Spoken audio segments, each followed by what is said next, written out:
The crowd outside the Sept of Baelor was louder than a thunderstorm over the Dreadfort. They had come to see a man die, a Stark no less. Lord Eddard Stark knelt on the wooden platform, hands tied, his head lowered but not out of shame. It was something else. A quiet calm, the kind of peace that comes when a man knows he has nothing left to lose. Sansa screamed from the crowd, her face streaked with tears. Joffrey sat on the Iron Throne like a child playing king. Cersei tried to signal him to follow the plan, to send Ned to the wall, to let him live. But the boy wanted blood. "Bring me his head." Those 4 words made the world stop.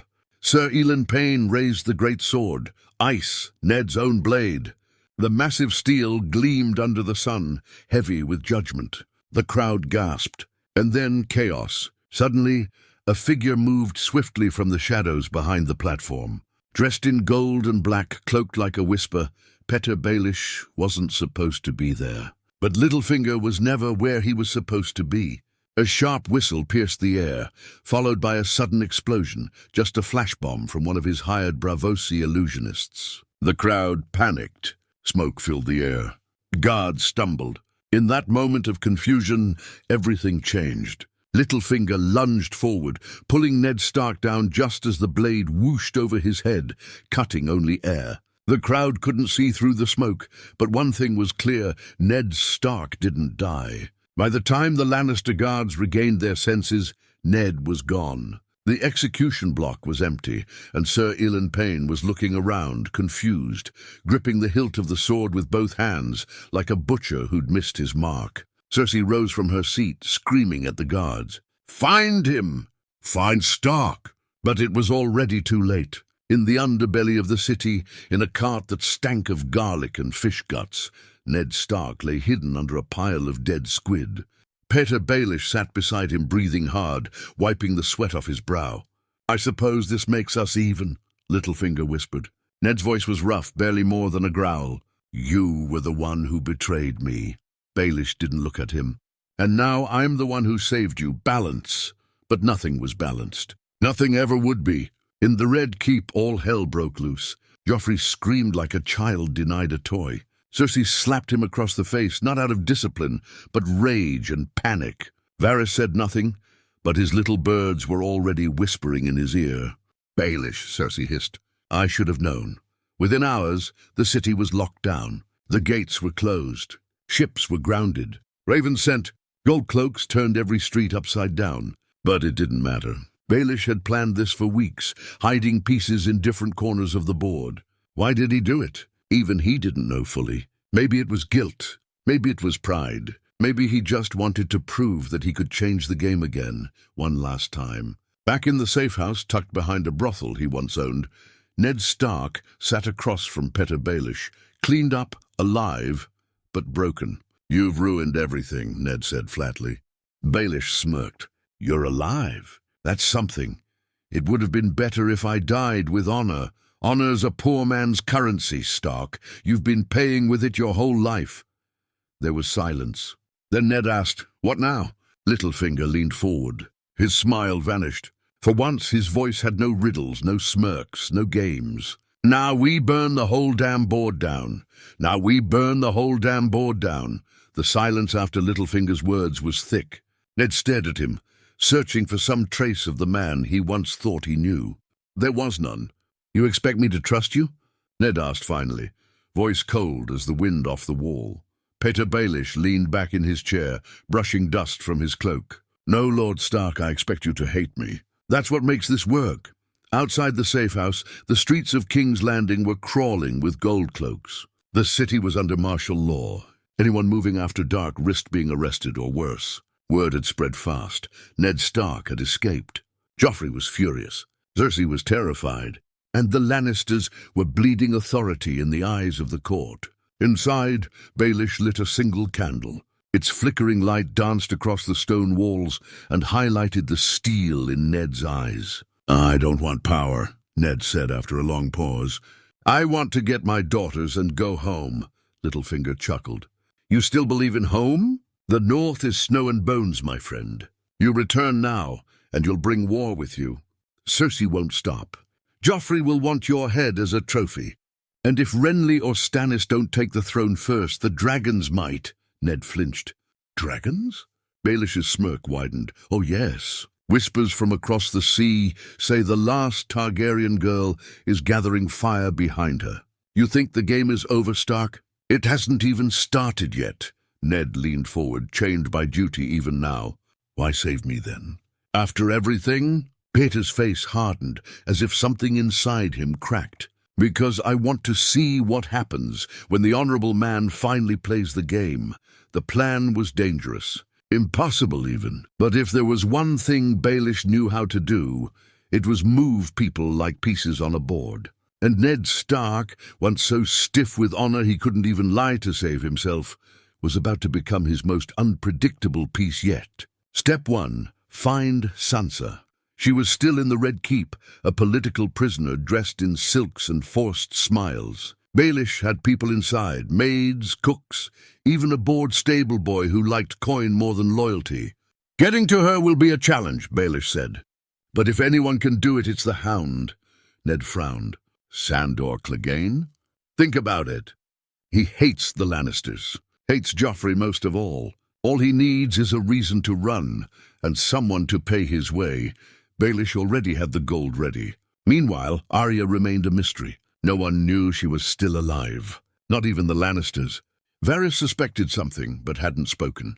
If she was smart, she'd stayed hidden. If she was lucky, someone kind had taken her in. But Ned knew Arya. She was a wolf in a city of lions. "She'll survive," he muttered to himself. Days passed. Word came through Baelish's whisper chain. Renly was moving. He had taken Storm's End and was gathering forces. The Baratheon brothers were preparing for war, but the Lannisters were bleeding from more than just lost soldiers. Whispers had begun in the streets. "Ned Stark lives." Joffrey failed. "The Queen is weak." The people loved a rebel, especially one who survived the gallows. And slowly, like winter creeping through the cracks of a forgotten keep, Ned Stark became a myth in the alleys of Flea Bottom. Baelish grinned when he heard it. "They're turning you into a legend, Stark. A ghost. That's the most powerful thing a dead man can be." But Ned wasn't dead. He was restless, angry, and more than anything, he missed his daughters. That night, Baelish brought him a dagger. "It's time," he said simply. Ned took it, feeling its weight. Not as heavy as ice, but sharp, swift, like the choices he'd never learned to make until now. At the same time, in the Red Keep, the Hound stood outside Sansa's chamber. He'd received a note 2 nights ago. Simple words unsigned: "The wolf lives. He needs his cubs. Be ready." Sansa sat by the window, brushing her hair, tears dry now. She didn't know what to believe anymore. Her father was dead. Or maybe he wasn't. Every night she prayed to the old gods and the new. That night she looked up and saw the Hound standing silently in her doorway. "We ride at dawn," he said. No screams, no mistakes. "Or we both die." And for the first time in weeks, Sansa smiled. The city was still asleep when Sandor Clegane took Sansa through the servants' tunnel. She was wrapped in a coarse cloak, her hair dyed dark with crushed walnut bark, her cheeks smudged with ash. No one would have recognized her, not as the once proud daughter of Eddard Stark, not as the betrothed of King Joffrey. The Hound led her silently through the winding alleys behind the castle walls, their footsteps echoing in the cold quiet. They passed a drunken gold cloak pissing on a wall, and the Hound simply growled low in his throat. The man looked up, saw the scarred face, and stumbled away without a word. By the time the sun began to rise, they were already outside the gates. Baelish had arranged everything: coin for the gate guards, a pair of fast horses tethered near the butcher's yard, and even a fake trail leading west. But the real path was south, toward a smuggler's cove near Blackwater Bay, where a small ship waited under false flags. Back in the safe house, Ned Stark stood by the narrow window, staring at the grey sky. He hadn't slept. Not really. Every creak of the floorboards reminded him he was still alive, and that was beginning to feel more like a burden than a blessing. When Baelish entered, he already knew something had changed. "She's out," Petter said softly. The Hound did his part. Ned exhaled, but his jaw clenched. "Where is she now?" On a ship by dusk, if we're lucky. You'll see her in 2 days." Ned turned. "And Arya?" Baelish tilted his head. Still no sign. "Varys says she was last seen near the Sept, after your failed execution. But she vanished." "She's a Stark," Ned muttered. "She'll find her way." Baelish poured himself a cup of wine and sat. "You're lucky, you know. Most men don't get a second life. And even fewer get to haunt the ones who tried to kill them. But Ned didn't want to haunt. He didn't want revenge. He just wanted peace. Yet peace in Westeros was as real as dragons, just a story you tell children before bed. "I'm going to the Wall," Ned said suddenly. "Once I have my daughters. That's the only place I belong now." Petter raised an eyebrow. "You think you can still run? That boy king wants your head. Stannis will want your name. The North needs you. And the game has already begun. I've played enough of your games. No, Stark, you just started." By nightfall, the city was in chaos again. News spread that Sansa Stark had vanished. Queen Cersei was enraged. Joffrey screamed until his voice cracked. The Lannisters blamed Varys. Varys blamed the guards. The guards blamed the Hound, but the Hound was gone too. And for the first time, King's Landing felt weak, not just politically, but in spirit. A girl had escaped the lion's den. A man sentenced to die was still breathing. And whispers of rebellion began to flutter through the court like crows before a storm. In the council chamber, Cersei slapped her palms on the table. "Bring me Littlefinger now." But Littlefinger had already vanished. At sea, under the cover of fog, Sansa stood on the deck of a small merchant vessel. She wore a plain dress and held onto the railing with trembling hands. The Hound sat beside her, sharpening his sword. "Why'd you help me?"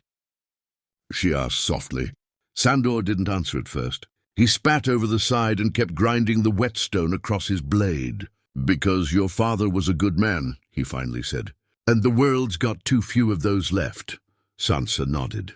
She didn't cry. She was done crying. 2 days later, the ship docked in a forgotten cove south of Duskendale. There, under the grey cliffs, Sansa saw her father again. Ned stared at her for a long moment. She looked older. Her eyes had changed. "My sweet girl," he whispered, arms opening. She ran into them. No kings, no thrones, no wars, just a father and daughter who had lost too much and finally found each other again. Baelish watched from a distance, arms crossed, face unreadable. Xandor lit a fire nearby and muttered, "This won't last." And he was right. Because far in the north, at Winterfell, Robb Stark had raised his banners. And in the south, Stannis had set sail for Blackwater Bay. And in the east, a girl with silver hair and dragons marched west. Ned Stark had escaped death, but the storm had only just begun. We pick up with Ned reunited with Sansa, hidden far from King's Landing. But peace never lasts long in Westeros. The wind along the Duskendale cliffs howled like wolves in mourning. The sea crashed violently against the rocks below, as if it too sensed something coming. Ned Stark stood at the edge, staring out across the cold, grey water, his cloak whipping behind him. Sansa sat near the fire, warming her hands. The Hound stood watch beside her, sword always close. Baelish paced the edges of the camp, eyes darting to every shadow, every tree branch that bent too quickly in the wind. 2 days, Petter muttered, more to himself than anyone else. "That's how long we have before the Queen's dog starts sniffing around here." Ned didn't answer. His thoughts were far away, north of the Neck in Winterfell, where his son Robb had raised the banners of war. He had received the Raven that morning. The message was short but heavy. Robb marches south. Riverrun besieged. The North rides with him. The boy was barely more than 16, and he was riding into blood. Ned felt the weight of failure pressing down on him again. Had he died at Baelor's Sept, perhaps Robb would have stayed. Perhaps the North wouldn't be heading towards slaughter. "War's begun," he finally said, not looking at anyone. Baelish nodded. "It was always going to. You just didn't live long enough to see it the first time. I should be with him." Sansa looked up, fear in her eyes. "Father, no. You just got free, and I can't run," Ned cut in sharply. "Not now. Not with my son marching into battle, not while the Lannisters still sit the throne. I failed him once. I won't again." Baelish stepped forward, face calm but voice cold. And how exactly do you plan to help him? March into Robb's camp and say what? Hello, I survived a beheading surprise? Sandor snorted from the fire. Would make a decent song, that. Ned didn't smile.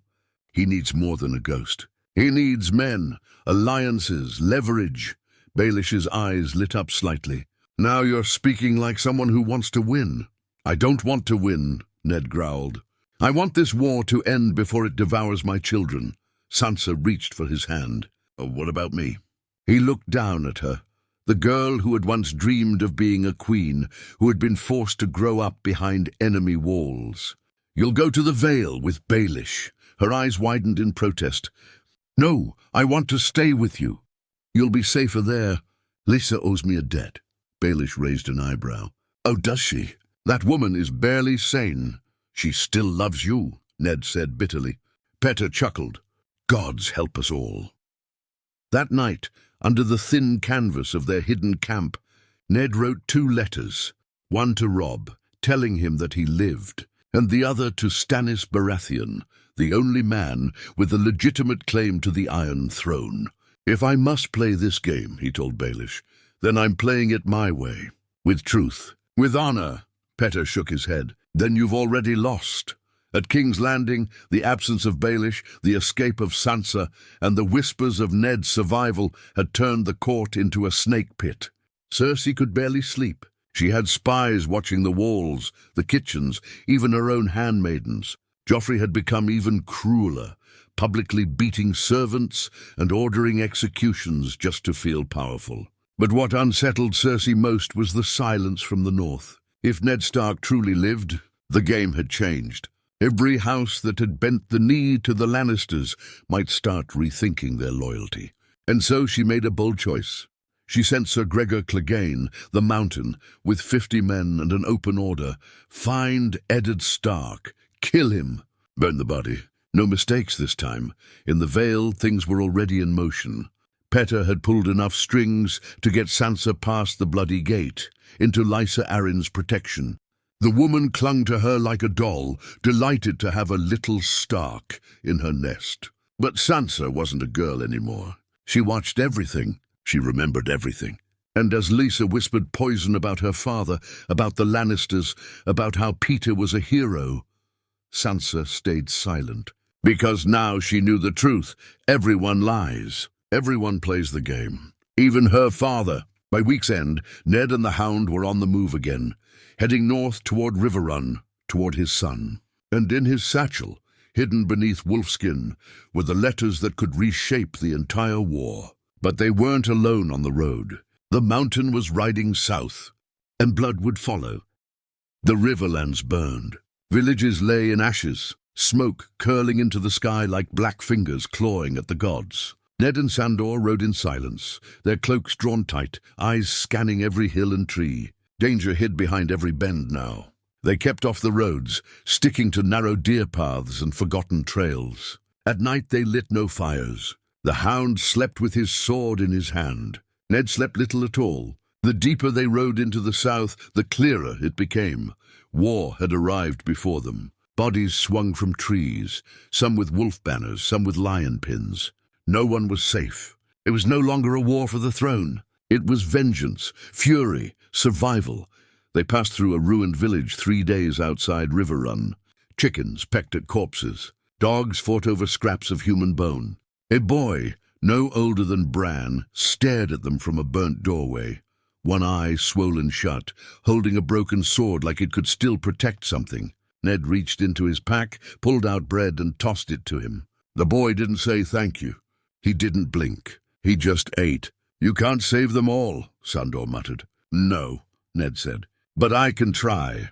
On the 5th day they were ambushed. It happened in the woods just past Maiden Pool.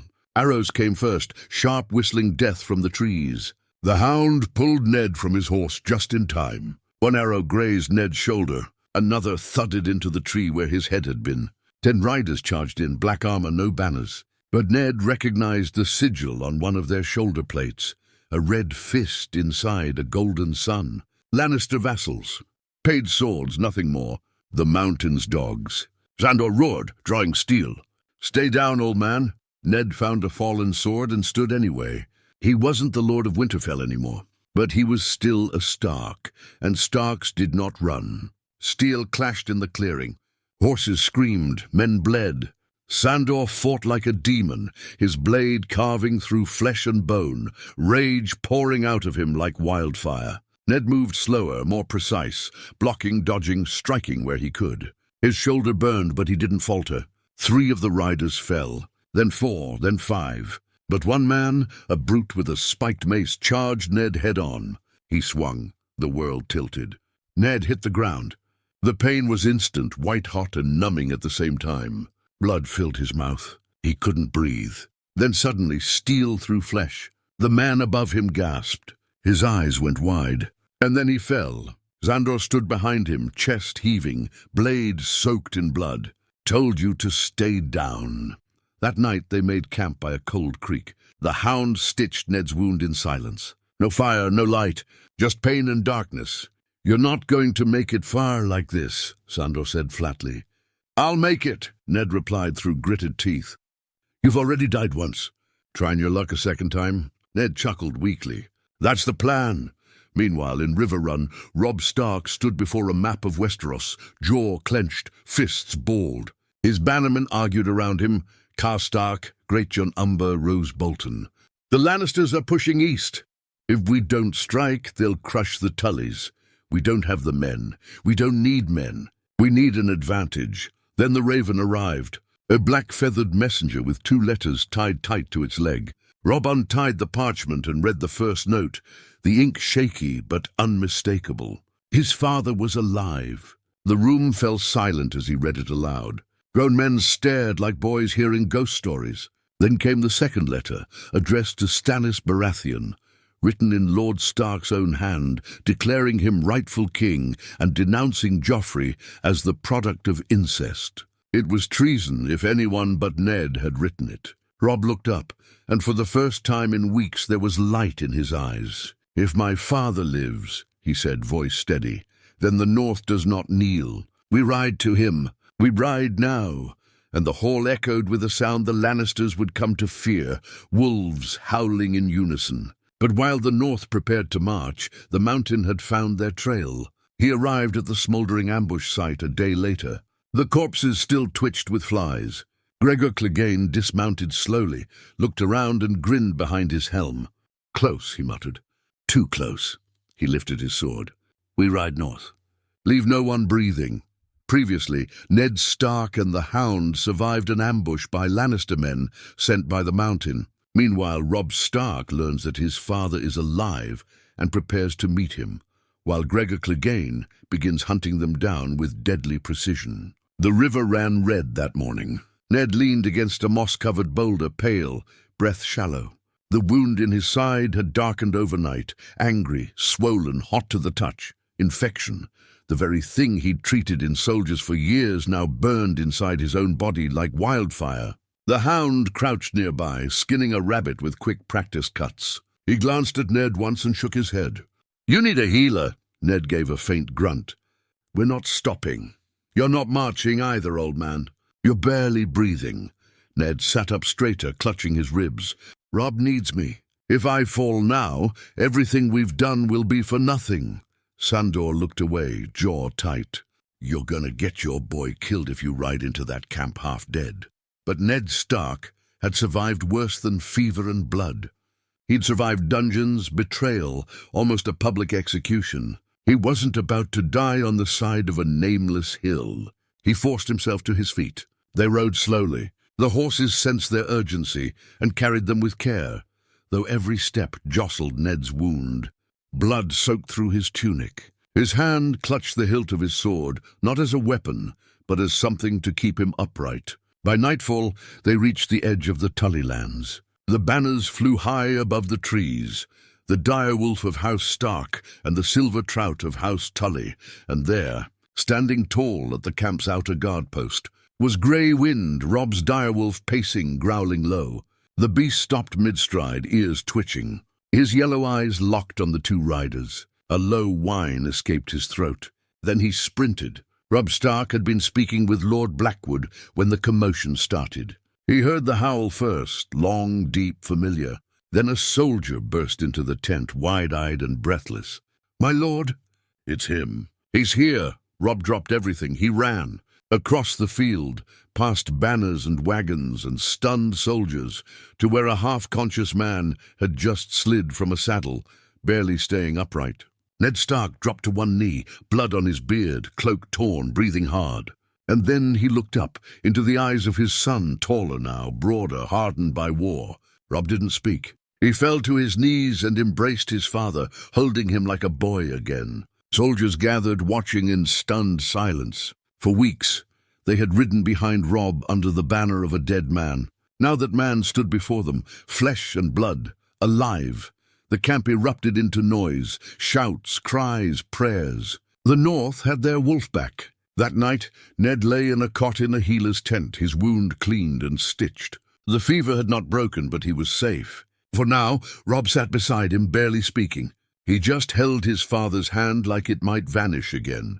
Finally, Ned spoke. "You shouldn't have marched south." Rob laughed, bitter and soft. "And you shouldn't have trusted the wrong men." Ned closed his eyes. "That's the thing about trust. Once it's given, you can't take it back. You can only live with what it costs." Rob looked down at his hand. "It cost us too much." Ned gripped his arm gently. "Not everything is lost." "Not yet," then his voice dropped. "I sent a raven to Stannis." Rob stiffened. "He's the true king, Rob. Not Renly, not Joffrey, Stannis. But he's no friend to the North," Rob muttered. "He may not be a friend," Ned said, "but he has the claim. And if we support him now, we can bargain for the North's freedom when he wins." Rob stood unsure, angry. "You'd trade our independence for another southern king?" "I'd trade my honor again if it meant your survival." Silence hung between them. "You're not the man you were," Rob said. Ned smiled faintly. "No, I'm what the war made me."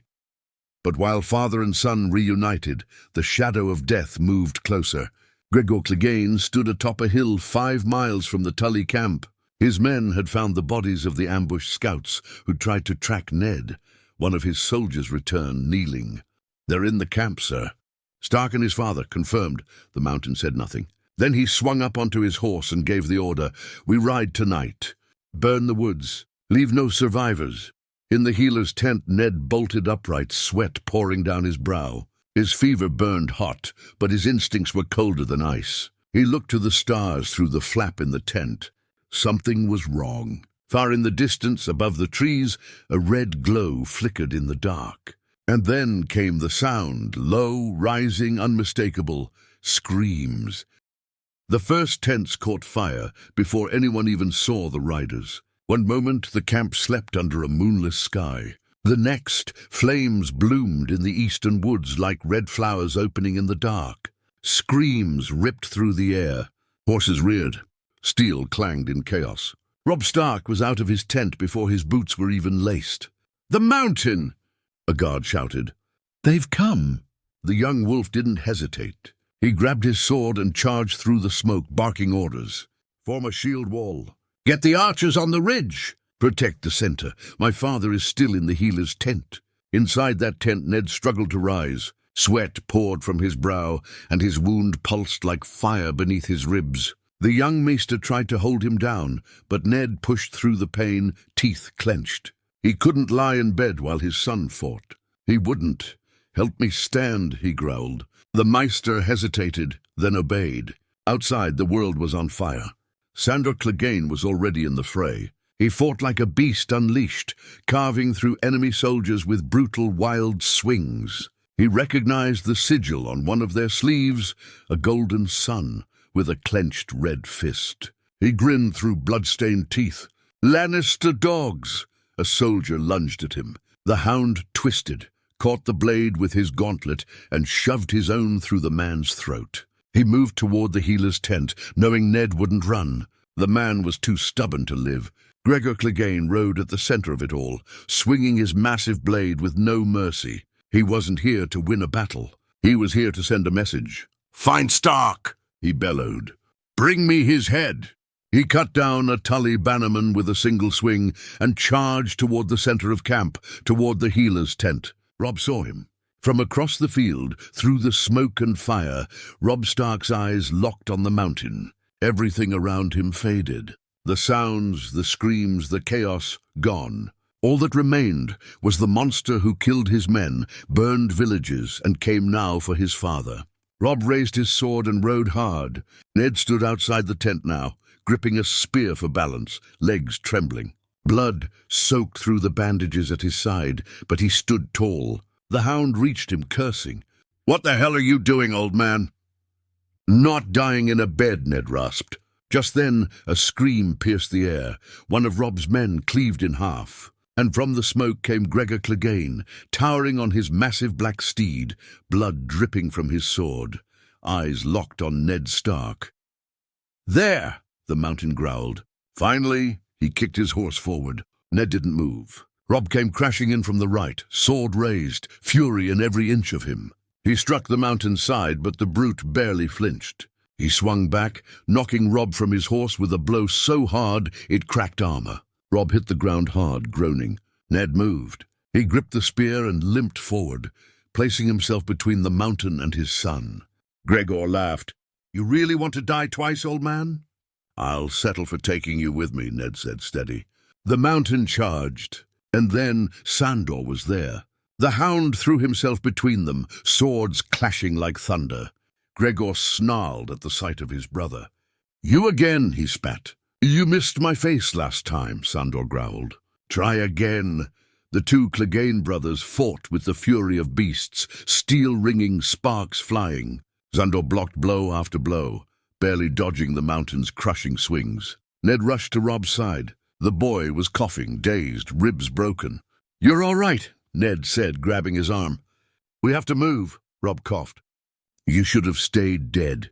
Together they staggered toward cover, just as the mountain knocked Sandor to the ground. Gregor raised his sword, ready to finish it. Then an arrow pierced his neck. He staggered. Another arrow hit his shoulder. From the ridge above, Tully archers let loose a rain of steel. Dozens of arrows cut through the firelight, striking Gregor and his men. The mountain fell to one knee, blood pouring from his mouth. Sandor stood spitting blood. "Not so tall now, are you?"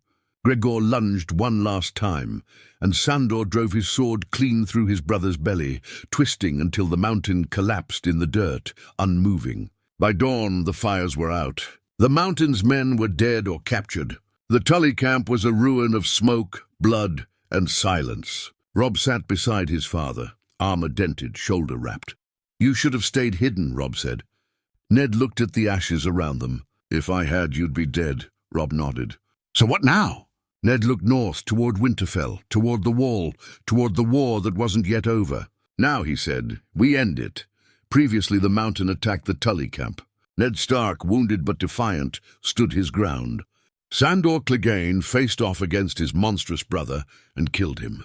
Robb Stark was injured but survived. The North had won the night, but the war wasn't done yet. Now the endgame begins. The North had bled, but it had not broken. After the fires were doused and the dead buried, the camp grew quiet. Not with peace, but with purpose. Men sharpened swords, cleaned wounds, reforged armor.